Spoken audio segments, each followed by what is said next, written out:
Les marchés avec CMC Markets, trading de CFD sur action, Forex et indices.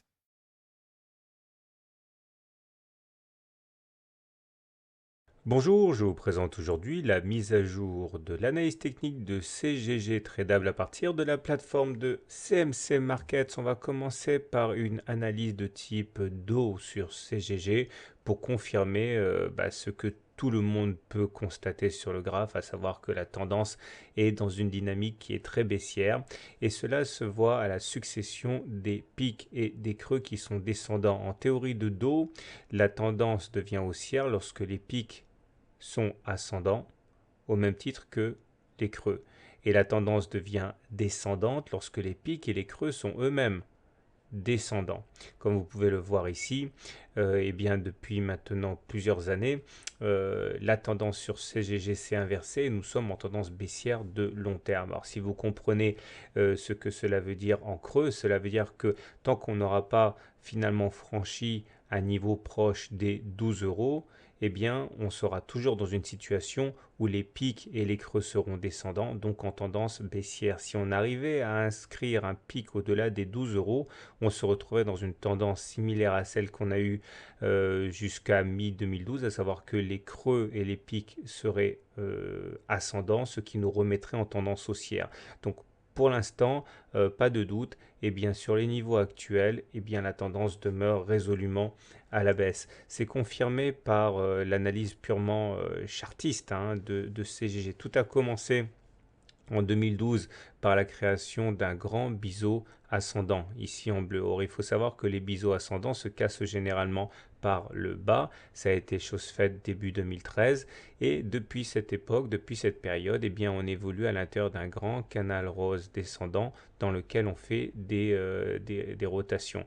Alors, ce qui est intéressant à noter, c'est que cette semaine, nous sommes venus justement toucher le bas de ce canal orange. Et ça, c'est assez encourageant puisque cela signifie qu'on peut tout à fait envisager eh bien d'assister à un rebond technique qui pourrait nous amener jusqu'en haut du canal orange si on arrive au canal rose, si on arrive au terme de la rotation dans le canal. Il faut également remarquer qu'à plus court terme, nous sommes ici dans un canal noir. N'oubliez pas ici que ce sont des bougies hebdomadaires, c'est-à-dire que chaque bougie correspond à une semaine de cotation. On est sur le moyen terme.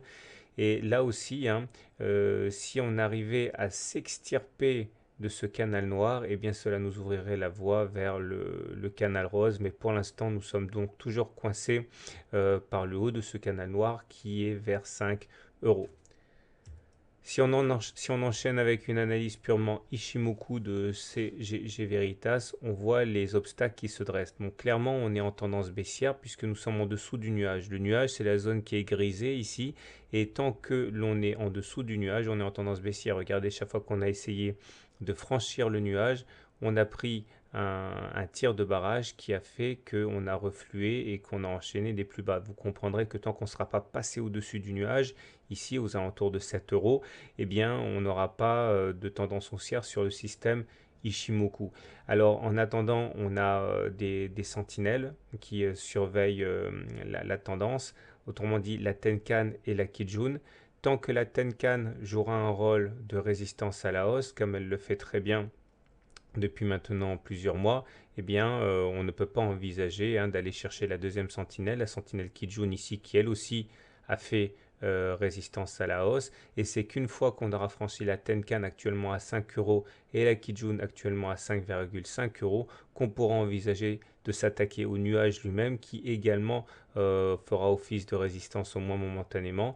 Et c'est qu'une fois que tout ces courbes Ishimoku ont été franchies, qu'on pourra envisager de repasser au-dessus du nuage pour repasser en tendance haussière, pas avant 7 euros.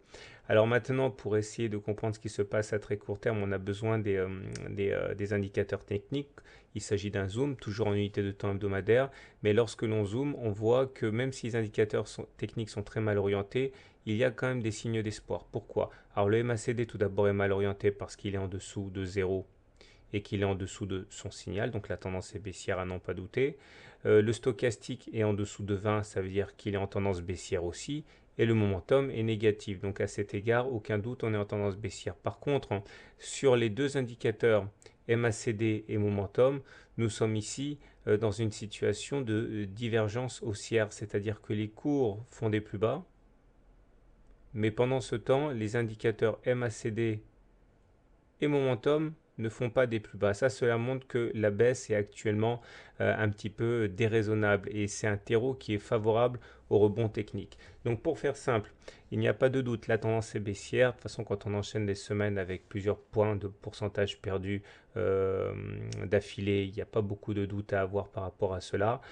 Tous les systèmes sont rouges, le système Do, le système de Ishimoku, etc.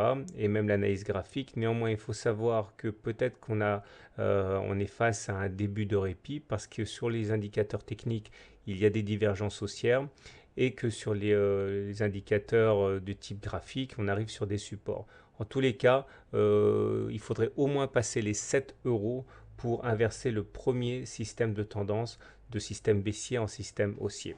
Voilà, je vous souhaite une bonne semaine, de bons trades et je vous rappellerai que cette analyse est purement graphique et ne s'est pas du tout intéressée aux fondamentaux de la valeur et il est évident que pour prendre une décision raisonnée sur une action, que ce soit l'achat ou la vente, il faut bien sûr auparavant connaître les fondamentaux de la valeur. Je vous dis à très bientôt pour une mise à jour.